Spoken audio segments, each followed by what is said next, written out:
English ভার্সনের class 2 এর স্টুডেন্টরা তোমরা তোমাদের ম্যাথ বইটা খোলো, পেজ 29, পেজ 29, ওকে 29 পেজ। লক্ষ্য করো এখানে তোমাদেরকে কি করতে হবে, what should you do. Let's write even and odd numbers from the following numbers. এই যে নিচের নাম্বারগুলো থেকে তোমাদেরকে ইভেন নাম্বার এবং অড নাম্বার বের করতে হবে। ইভেন নাম্বার এবং অড নাম্বার মানে কি? ইভেন নাম্বার হচ্ছে জোড় সংখ্যা, অড নাম্বার হচ্ছে বিজোড় সংখ্যা। ওকে, আমি তোমাদেরকে ইংলিশ ভার্সনে অঙ্কটা করে দিব, বাট সেন্টেন্সগুলো অবশ্যই বাংলায় বুঝাই দিচ্ছি যাতে তোমাদের হেল্প হয়, কারণ অনেক মা বাবাই ইংলিশ টু ইংলিশ তাদের বেবিদেরকে বোঝান না। তারা আমাকে বলেন যে বাংলায় বুঝাই দিতে, ঠিক আছে?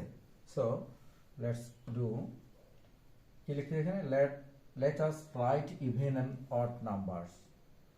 চলো লিখি জোড় এবং বিজোড় সংখ্যাগুলো ফ্রম দ্য ফলোয়িং নাম্বারস, নিচের নাম্বারগুলো থেকে।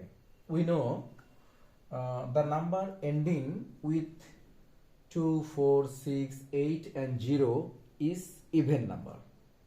যে নাম্বারগুলোর শেষে এন্ডিংটা কি হয়, 2, 4, 6, 8 এবং 0 দিয়ে হয়, এগুলো হচ্ছে even number.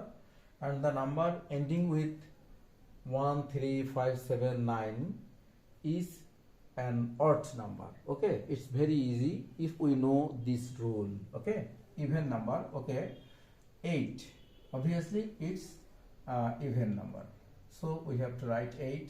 Then 0 ending with 0, so 20 is an even number. 11, 24 an even number. 18 ending with 8, okay, and 16 ending with 6. These are even number. Now odd number, odd হচ্ছে বিজোড় সংখ্যা।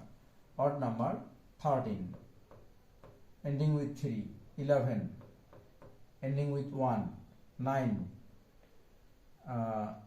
7 and 21 ending with 1.